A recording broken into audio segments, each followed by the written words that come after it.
ভাঙাচোরা রাস্তা থেকে শুরু করে জায়গায় জায়গায় তৈরি হয়েছে বড় বড় গর্ত। সামান্য বৃষ্টিতেই জমে যাচ্ছে জল, বাড়ছে দুর্ঘটনার ঝুঁকি। গাজলের রানীগঞ্জ ২ নম্বর গ্রাম পঞ্চায়েতের গোডাং থেকে হাতিন্দা মোড় পর্যন্ত এই বেহাল রাস্তা নিয়ে দীর্ঘদিন ধরেই ক্ষুব্ধ ছিলেন স্থানীয় বাসিন্দারা। অবশেষে জনসাধারণের সেই দুর্ভোগের ছবি খতিয়ে দেখতে আজ সরাসরি ময়দানে নামলেন গাজলের বিধায়ক চিন্ময় দেব বর্মন।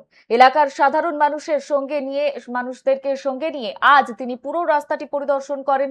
গাজলের রানীগঞ্জ ২ নম্বর গ্রাম পঞ্চায়েতের গোডাং থেকে হাতিন্দা মোড় পর্যন্ত যাতায়াতের প্রধান রাস্তাটি দীর্ঘদিন ধরেই সংস্কারের অভাবে ঢুকছে। খানাখন্দে ভরা এই রাস্তা দিয়ে যাতায়াত করতে গিয়ে প্রতিনিয়ত কালঘাম ছুটছে নিত্যযাত্রী থেকে শুরু করে স্কুল পড়ুয়াদের।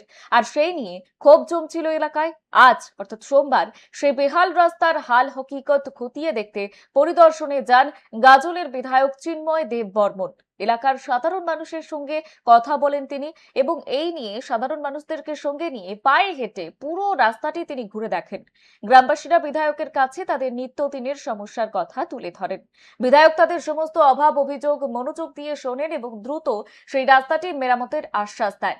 বিধায়কের এই পরিদর্শনে এবং দ্রুত রাস্তা সংস্কারের আশ্বাসে কিছুটা হলেও স্বস্তির নিঃশ্বাস ফেলেছেন গোডাং এবং হাতিন্দা মোড় এলাকার সাধারণ মানুষ।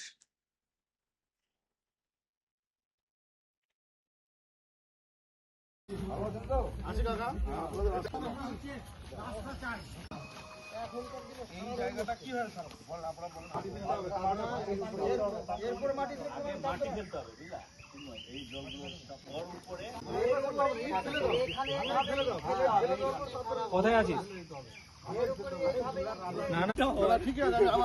নমস্কার। আজকে আমরা রানীগঞ্জ ২ গ্রাম পঞ্চায়েতের অন্তর্গত গোডাং যে আমাদের বুথ, সেই গোডাং বুথে আমরা আছি। গোডাং বাস স্ট্যান্ড থেকে একটি রাস্তা, যে রাস্তাটা ৩টা গ্রাম পঞ্চায়েতের কানেক্টিভিটি, রানীগঞ্জ ২, মাঝরা এবং রানীগঞ্জ 1। গোডাং বাস স্ট্যান্ড থেকে চ্যাংতর মৌজা, মাঝরা জিপি হয়ে সে রাস্তাটা হাতিন্দা মোড়, রানীগঞ্জ ১ এই পর্যন্ত ঠেকে। প্রায় ৫.৫ কিলোমিটার রাস্তা। দীর্ঘদিন ধরে এলাকার মানুষের প্রত্যাশার এই রাস্তা, সেই রাস্তা পরিদর্শনে আজকে আমি এসেছি। আমি নিজেও ব্যক্তিগতভাবে রাস্তা দিয়ে বহুদিন যাতায়াত করেছি। আপনারা দেখতে পেলেন রাস্তার এই বেহাল অবস্থা। যদি এই বর্ষার আগে এই রাস্তা মেরামত করা না হয় তাহলে এখানকার মানুষ বাড়ি থেকে বেরোনো তাদের পক্ষে মুশকিল হবে। সেই জন্য রাস্তা পরিদর্শন করেছি।